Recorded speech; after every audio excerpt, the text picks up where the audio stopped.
Girlfriend posted a TikTok, rated my boyfriend's family. Mom 3 out of 10, dad 5 out of 10, sister 2 out of 10 skull after meeting them once. I commented, rating this relationship 0 out of 10. Then I showed the video to my family and apologized for bringing her. When she showed up at my parents' house demanding I control my family's anger. I'm 26M and I work double shifts at a logistics company, coach youth basketball on weekends, and still call my mom every Sunday. I'm not perfect, but I show up. That's always been my thing. My girlfriend and I had been together for 2 years. 2 years of what I genuinely thought was something real. She was funny, sharp, the kind of person who made everything feel like an event. I was crazy about her. My family, though, they were cautious from the start. My mom smiled too politely around her. My dad got quiet. My sister, who literally never stops talking, barely said a word whenever she was in the room. I told myself they just needed time. Every single time one of them expressed hesitation, I explained it away.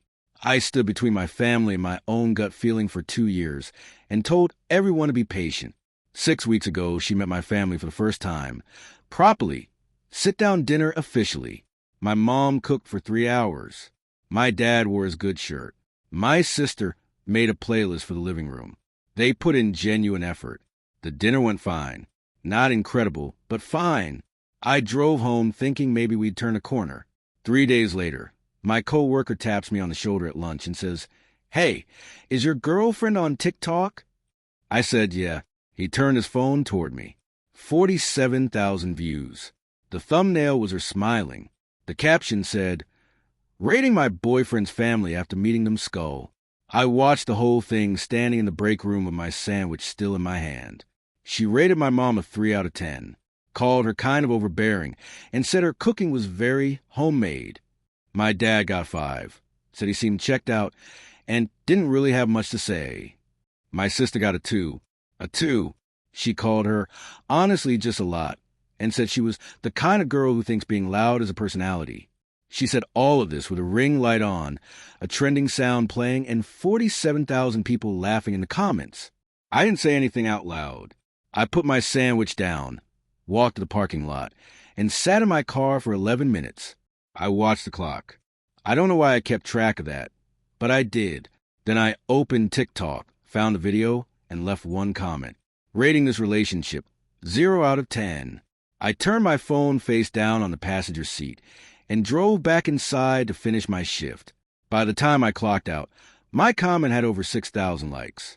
Her replies to it went from joking to confused to panicked in about 2 hours. She started with, "Oh, okay," and ended with, "Can you please call me? This isn't funny." I didn't call her. I drove straight to my parents' house instead. My mom opened the door and knew immediately something was wrong. She didn't ask, just stepped aside. My dad muted the TV without being told. My sister came downstairs when she heard my voice. I sat them all down and showed them the video. The silence in that living room had actual weight to it. My mom watched the whole thing with her hands folded in her lap, completely still. My dad's jaw tightened when the 3 out of 10 came up and didn't loosen after that. My sister, who got called a lot in front of tens of thousands of strangers, watched her rating with this expression I'll never forget. It wasn't anger. It was just quiet, tired hurt. When it ended, I said, "I'm sorry. I'm sorry I brought her here. I'm sorry she sat at your table." My mom put her hand on my arm and said, "This isn't your fault." But it felt like it was, because I'd been her biggest offender in that house for 2 straight years. I broke up with her that night over the phone. Short, direct, no debate. She cried, then got angry, then told me I was overreacting to a joke and too attached to my family. Then she said she was coming over to talk in person. I told her there was nothing to talk about. "You don't get to make that decision for me," she said. "I just did," I said, and hung up. 2 days later, she showed up at my parents' house. Not my apartment. My parents' house. My sister called me at work, voice completely flat. "She's here, on the porch, asking Mom to make you talk to her." I left work early. By the time I pulled up, my mom was standing in the doorway with her arms crossed, and my ex was on the porch steps talking fast. That pressured, rapid-fire way she talked when she was trying to get ahead of something. I got out of the car, and she immediately shifted her expression into something soft and rehearsed. "I just want to talk," she said, privately, away from them. "No," I said. "I came because you won't answer my calls. Because we're broken up. Because you're being irrational." Then she pivoted toward my mom and said, "I'm sorry if the video came across wrong. It was meant to be funny. I feel like your family is really angry with me, and I was hoping we could clear the air." My mom looked at her for a long moment and said, very calmly, "You called me overbearing on the internet. It was a joke." In front of 50,000 people. Silence. My ex turned back to me. "Can you please say something? Can you please help me here?" "Help you with what?" I said, "Control the situation. Your family is—" "Don't," I said, quiet but firm. "Don't finish that sentence." She finished it anyway. "Your family is being hostile, and I came here in good faith, and nobody has even given me a chance to—" "You didn't come to apologize," my sister said from the doorway. Her voice was steadier than I expected. "You came to perform an apology in front of us to get him back. There's a difference." My ex stared at her. Then she said slowly, "I wasn't talking to you. You gave me a 2 out of 10 to 50,000 strangers," my sister said. "I think I get to talk." The porch went completely quiet. Then my ex looked at me one last time, and the softness in her face dropped. What was underneath was colder. "Fine," she said, "but you're going to regret this." She left. I didn't realize yet that she meant that literally. She made another TikTok within the week. No names. But anyone who followed her knew exactly what it was about. She talked about being blindsided by someone she trusted in, punished for being authentic. Comments flooded in calling me controlling and emotionally immature. That one hit 90,000 views. Then she called my workplace. She didn't do anything that triggered formal action, just asked to speak to a manager. Said she was concerned about employees' behavior. Kept it vague enough to avoid any real consequences, but specific enough that my supervisor pulled me aside and asked if everything was okay at home. That was the point. She wasn't trying to get me fired. She was trying to rattle me, make me feel like nowhere was safe. Then she started texting my mom. Not threatening, just long, calculated messages about how much she cared about me, how she was worried about my mental state, how she hoped the family wasn't influencing my decisions. Every message was designed to sound concerned while implying my family was a problem. My mom screenshotted every single one and never responded to a single message. I kept waiting for her to burn out. She didn't. She had one move and she just kept running it from different angles. Position herself as a victim, make me look unhinged or controlled, apply pressure everywhere until something gave. Then she contacted my landlord. She'd been to my apartment enough times to know the name of the management company. She submitted a written complaint claiming I had been harassing and intimidating her, and that she had safety concerns about a tenant in the building. My landlord called me directly, genuinely confused about the whole thing. She had zero evidence because none of it had happened, but she calculated that even a baseless complaint might create a problem. Maybe a warning on my lease. Maybe just a headache of having to defend myself to someone who controlled my housing. My landlord said it seemed like a personal dispute, and he'd need actual documentation to take any action. I sent him a full package, screenshots of her TikToks, the text to my mom, a written timeline of everything that had happened since the breakup.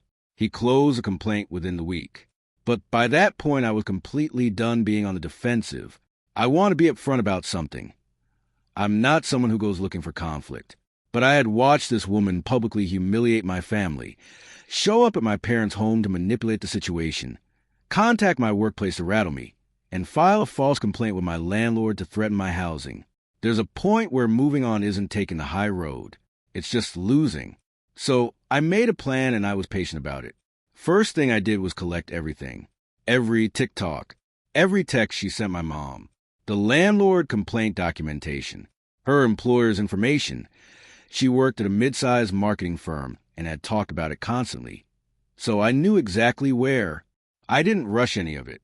I built a complete, dated, documented record of every single thing she'd done since the breakup. Then I found an attorney for a flat-fee consultation. After the landlord complained, I needed to understand where I actually stood legally. The attorney told me that a false complaint submitted with the intent to damage my housing situation could potentially support a defamation or tortious interference claim, but that a cease and desist letter would likely be faster and more effective than litigation at this stage. He said if the behavior continued after the letter, I'd have a clean documented foundation to escalate from. We sent the cease and desist. Her full name, her address, every action she'd taken since the breakup listed out in order with dates. Sent certified mail, formal letterhead, the whole thing. The letter made clear that any further contact with me, my family, my employer, or my landlord would result in legal action. I heard through a mutual that she cried when she received it. I genuinely did not feel bad about that. Now, the TikTok situation. She'd built a whole narrative on that platform where she was a wounded, authentic person, and I was a controlling boyfriend who punished her for a joke. I couldn't scrub that. But here's what I could do. My sister, the one who got a 2 out of 10 and got called a lot in front of tens of thousands of people, has a deadpan sense of humor that it turns out the internet absolutely loves. She made one video. No trending sound, no ring light drama. Just her sitting at my parents' kitchen table, calm as anything. She said, someone gave me a 2 out of 10 once for being too much. Just want to say, you're right. I am a lot. I'm a lot of loyalty, a lot of honesty, and a lot of not tolerating disrespect. Stay safe out there. 2 million views. 48 hours. The comments connected it to my ex's original video immediately. People found everything. The rating video, the I'm the victim follow-up, all of it. My ex's comments section became a completely different place overnight. Within 4 days, she'd gone private on her entire account and deleted the original videos along with it. Here's the part that I genuinely did not engineer, but watched happen anyway. My ex worked in marketing, brand marketing specifically, posting content that publicly mocked a family member of someone she dated, then getting ratioed by 2 million people, is not a great look when your entire job is managing public perception. Her employer noticed. I don't know exactly what that conversation looked like, but a mutual told me it was bad. Apparently, there's a real tension between I post videos mocking people for engagement and please trust me to manage your brand's reputation. Who knew? She sent one final message about 2 weeks after the cease and desist. It was long. She said I had destroyed her life and weaponized my family against her and that she hoped I was proud of myself. I read it once. Then I forwarded it to my attorney with a note that said, is this a violation of the cease and desist? He said it was borderline and that I should not respond, document it, and if it continued, we'd file. I documented it. She never reached out again. My mom still has all the screenshots saved on her phone. She doesn't bring it up. My sister has picked up a real following from that one video and mostly posts about cooking and dry everyday commentary now. She has never once mentioned my ex again on the internet. My dad, who got a 5 out of 10 for being checked out, watched this entire situation unfold with that same quiet expression he always has. The morning after everything finally settled, he poured us both a coffee and said, you handled yourself. That was it. That was the whole thing. And it was enough. I spent 2 years defending someone to the people who love me most. The second she posted that video, she told me exactly who she was. The second I commented back, I told her, and honestly told myself, that I wasn't going to manage her behavior at my family's expense anymore. She wanted me to control the situation. She just didn't expect the situation to include consequences.